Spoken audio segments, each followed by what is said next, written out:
Mathieu, maintenant, il faut parler de la colère des médecins qui ne s'estompent pas alors que les élus reviennent aujourd'hui à l'Assemblée nationale. Il y a le ministre de la Santé qui a promis de mieux expliquer sa nouvelle loi 2 qui a été adoptée sous bâillon tôt samedi matin. Mais en attendant, Jean-François, les médecins spécialistes ont décidé de se faire entendre. Oui, et ça continue de mettre de la pression sur le gouvernement Legault. La Fédération des médecins spécialistes a annoncé ce matin qu'elle allait donc déposer une poursuite contre le gouvernement Legault. Ça avait déjà été, discuté lors d'un point de presse vendredi dernier, mais là, ce sera officiel à compter de demain. Également, là, on dit du côté de la Fédération des médecins spécialistes que cette loi-là, ça va entraîner des problèmes du côté des services aux patients, qu'il y en a qui pourraient être menacés en raison de cette loi-là.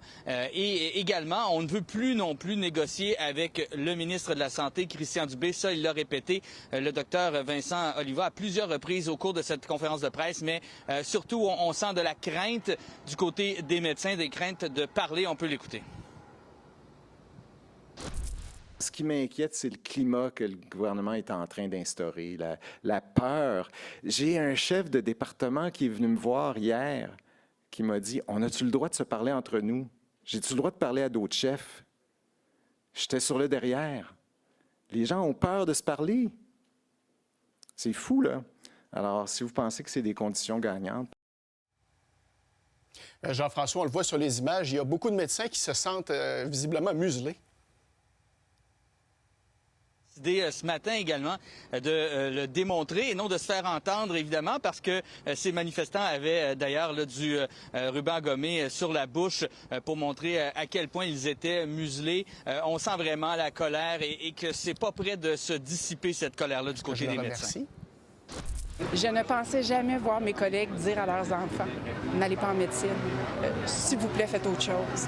Je pensais jamais voir mes collègues et moi-même commencer à regarder nos options dans d'autres provinces. La conséquence, ça va être qu'il n'y aura plus personne pour donner les soins. Pour atteindre des cibles, ce qu'il va falloir faire, c'est voir beaucoup plus de patients, beaucoup plus rapidement, et surtout pas les suivre, parce qu'on n'aura pas le temps de les suivre. Il faut pas les revoir parce qu'il faut voir des nouveaux patients. Et du côté de Santé Québec, là, selon la presse, on a décidé d'envoyer un mémo ce matin à tout le personnel pour appeler tout le monde au calme en raison, bien sûr, de toute cette grogne entourant la loi 2. Merci beaucoup, Jean-François.